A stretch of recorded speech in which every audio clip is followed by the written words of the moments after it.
crisp autumn air of Salt Lake City nipped at my nose as I hurried towards Salt Lake High.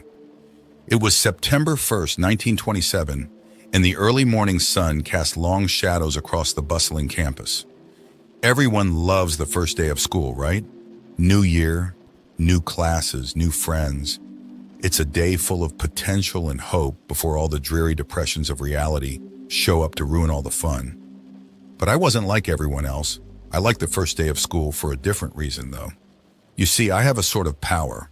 When I looked at people, I could sense a sort of aura around them, a colored outline that pulsed with a vibrancy based on how long that person had to live. Most everyone I met around my age was surrounded by a solid green hue, which meant they had plenty of time left.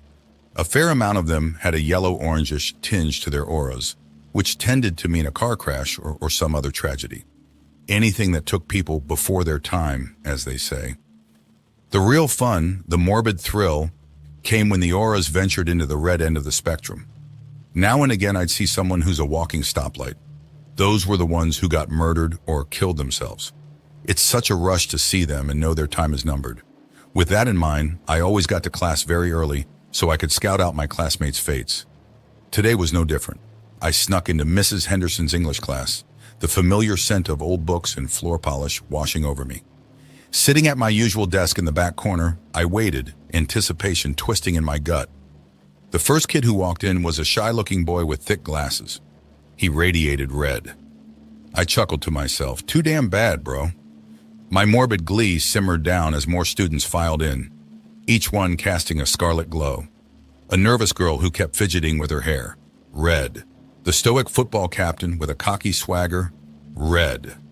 Even cheerful Mrs. Henderson, her smile strained as she unlocked the door, was surrounded by a sickeningly vibrant crimson. Panic began to claw at my throat. This wasn't normal. Never had I seen a whole classroom glowing an imminent death knell red. My heart hammered against my ribs as I finally caught a glimpse of my rose-tinted reflection in the window. But I was too stunned to move. Our professor's aura, a sickening shade of green, clashed horribly with the rest of the room. "All right, class," Mrs. Henderson began, her voice strained. "Welcome to senior year at Salt Lake High. Today's a special day, isn't it? A new beginning." A hollow laugh escaped her lips and a shiver ran down my spine. "Now, before we get started," she continued, her eyes locking with mine for a chilling second, "let's have a little roll call, shall we?" A bead of sweat trickled down my temple. Why was she focusing on me? As she started calling names, the classroom door slammed shut with a bang. We all flinched, a collective gasp escaping our lips. A tall figure stood silhouetted against the darkened hallway. There was no light switch by the door, so the room was plunged into an unsettling gloom. The only sound was Mrs. Henderson's labored breathing. "Mrs. Henderson," the figure rasped, his voice distorted by the darkness. "Seems like you forgot to mention one very important thing in your roll call." A wave of terror washed over me. He had a red aura, of course, but unlike the others, his pulsed with a horrifying intensity, a darkness writhing within it. "Who are you?" Mrs. Henderson choked out, her voice barely a whisper. "Someone who's come to collect what's owed," the figure replied, taking a slow, deliberate step closer. "And I see there are quite a few outstanding debts in this room." The crimson glow intensified, a suffocating presence wrapping around my throat. I couldn't breathe. In the suffocating silence, Mrs. Henderson let out a strangled gasp. My fear reached a fever pitch. Suddenly, a deafening crack shattered the oppressive quiet. A shard of glass rained down as someone shattered the window in the back of the classroom. My heart leaped into my throat. Could it be? As the figure in the doorway turned its head towards the sound, a shaft of golden sunlight streamed through the broken window, momentarily banishing the shadows. And for a fleeting moment, I saw his face. It was me. My blood ran cold. The figure in the doorway, bathed in that sliver of sunlight, was my exact reflection. Same unruly mop of brown hair, same freckled nose, same wide, terrified eyes. Only this version of me wore a chilling, predatory grin that sent shivers down my spine. The red aura pulsed around him, a malevolent entity feeding off the fear in the room. My classmates huddled together, whimpering, their crimson glows trembling. Mrs. Henderson crumpled to the floor, her green aura fading rapidly. "Who are you?" the imposter rasped, his voice a distorted echo of mine. "And why are you interfering?" I couldn't speak. My throat felt like it had been stuffed with cotton, but the sight of my classmates, their terrified faces reflecting the crimson reaper before them, spurred me into action. Grabbing a discarded textbook from my desk, I hurled it with all my might at the broken window. The glass shattered further, showering the room in a golden cascade of sunlight.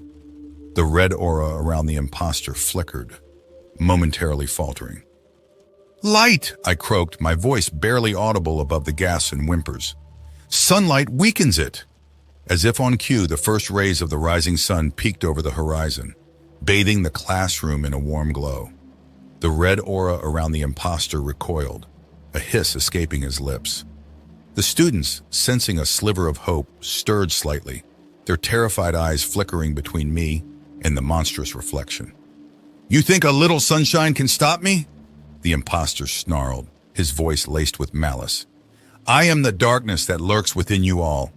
I am the fear, the despair, the inevitable end." His words sent a fresh wave of terror through me. He was right. This thing, this twisted doppelganger, was a manifestation of our deepest fears, a personification of the death premonition my morbid curiosity had latched onto. But something else bubbled within me, a defiance that refused to be extinguished. I may have seen their impending deaths, but I hadn't seen mine. Maybe, just maybe, there was a way to break free from this morbid premonition, to rewrite the crimson script playing out before my eyes. Suddenly, an idea sparked in my mind, a desperate gamble. "It feeds on fear," I rasped to the class, my voice gaining strength. "Don't be afraid. Show it we're not giving up." A skeptical silence met my words, but then, slowly, hesitantly, a few voices joined mine. "We're not afraid," they mumbled, their words trembling but resolute. The red auras around them flickered, a flicker of defiance mirroring mine. Seeing this, I pushed on, my voice rising a notch. "We control our own destinies. This thing is just a reflection of our fears. Let's show it we have the courage to fight back." One by one, more voices joined the chorus, growing stronger with each addition. The room thrummed with a new energy, a collective will to resist. The red auras around the students wavered, the crimson light dimming as the fear receded. The imposter snarled, the darkness writhing within his aura intensifying. He lunged towards me, a monstrous embodiment of despair. I braced myself for the impact, but it never came. A blinding golden light erupted from behind him, engulfing the classroom. The figure screamed, the red aura around him dissolving into wisps of darkness that recoiled from the light. He stumbled backward, dissolving into a shadowy form before vanishing completely. The sunlight streamed in, chasing away the last remnants of darkness. Exhausted but exhilarated, we looked at each other, the red auras completely gone, replaced by the reassuring green glow of life. Mrs. Henderson, weak but alive, sat huddled in the corner, her green aura slowly brightening. We had faced our fears together and emerged victorious. The morbid curiosity that had fueled my power had backfired, nearly leading us all to our doom. But in that moment of shared terror, we had discovered something far more potent, the power of unity, of hope, of the will to live. The first day of school, which had promised to be a day of death, ended up becoming a day of unexpected unity. The experience left a profound mark on all of us. We never spoke of the shadowy figure that had invaded our classroom, but the memory of that terrifying encounter bound us together. It became a silent pact, a shared secret that whispered of the day we stared death in the face and refused to be its victims. Years passed, and I never saw another red aura. The morbid curiosity that had fueled my power faded, replaced by a profound respect for the preciousness of life. I continued to see the auras, a constant reminder of the fragility of existence. But the colors now held a different meaning. The green wasn't just a sign of longevity, it was a potential for growth, for experience. The yellow-orange wasn't just a harbinger of tragedy, it was a call to appreciate the present moment. One day, many years later, I ran into a familiar face in a crowded Salt Lake City street. It was Sarah, the nervous girl who used to fidget with her hair, the one who had glowed red on that fateful first day. We hadn't spoken since graduation, but a warm smile lit up her face as she recognized me. "Hey, aren't you?" she stammered. "Yeah, it's me, Alex," I replied, returning the smile. We fell into a comfortable conversation, catching up on the years that had flown by. As we talked, I noticed Sarah's aura. It was a vibrant green, pulsing with life. Relief washed over me. Not only had we all survived that day, but we had all lived full, meaningful lives.